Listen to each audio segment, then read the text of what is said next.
সরবরাহের কারণ নাকি অন্য কোনো কারণ আছে? আর সকাল থেকে মাছ বাজারে কি দেখছেন, কোন মাছ কত দরে বিক্রি হচ্ছে? রওশন, মাছের বাজারে কিন্তু খুলনার বিশেষ করে প্রত্যেকটা বাজারেই একই রকম অবস্থা।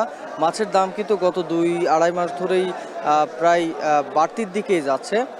আজকেও কিন্তু একই রকম অবস্থা। আজকে কিন্তু বাজারে এসে আমরা যেটি দেখেছি যে পাইকারি বাজারে প্রায় সব ধরনের মাছে কিন্তু ২০ থেকে ৫০ টাকা, আবার কোনো কোনো মাছে কিন্তু ১০০ টাকা পর্যন্ত বেড়েছে বলে এখানকার ব্যবসায়ীরা আমাদেরকে জানিয়েছেন।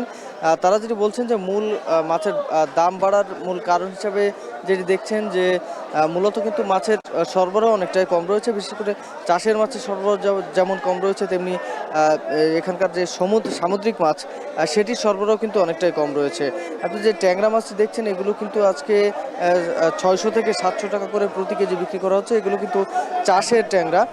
এর পাশাপাশি পাঙ্গাস মাছ রয়েছে বাজারে। পাঙ্গাস কিন্তু প্রতি কেজি বিক্রি করা হচ্ছে ১৭০ টাকা, ১৫০ টাকাও বিক্রি করা হচ্ছে ছোটো সাইজের যেগুলো।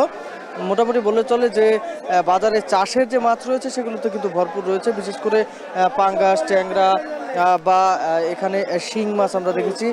প্রতি কেজি শিং মাছ চাষের সেটি কিন্তু বিক্রি করা হচ্ছে ৪০০ টাকা থেকে ৪৫০ টাকার মধ্যে। মোটামুটি বললে চলে যে বাজারে চাষের যে মাছগুলো রয়েছে সেগুলোর দামও কিন্তু বেশি। তার মূল কারণ হিসাবে এখানকার ব্যবসায়ীরা যেটি বলছেন যে মূলত কিন্তু চাষের যে জায়গাগুলো রয়েছে সেখানে কিন্তু মাছের যে মৌসুম সেটি কিন্তু প্রায় শেষের পথে, এবং নতুন যে চাষ কিন্তু আবার শুরু করা হচ্ছে মাছের, যার ফলে কিন্তু দাম অনেকটাই বেশি রয়েছে বর্তমানে। আর কিছুদিন পরে যখন নতুন মাছ আবার উঠতে শুরু করবে তখন কিন্তু দাম আস্তে আস্তে নিয়ন্ত্রণে চলে আসবে।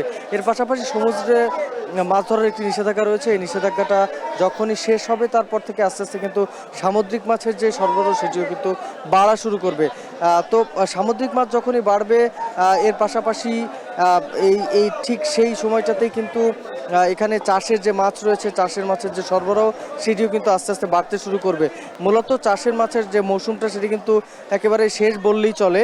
এখন এই শেষ সময়ের মৌসুমের এই শেষ সময় এসে চাষের যে সরবরাহ সেটি কিন্তু মোটামুটি বললে চলে যে এখনো পর্যন্ত ধরে রেখেছে বাজার শুধুমাত্র চাষের মাছ। তবে সামুদ্রিক মাছ কিন্তু একেবারে নেই বললেই চলে।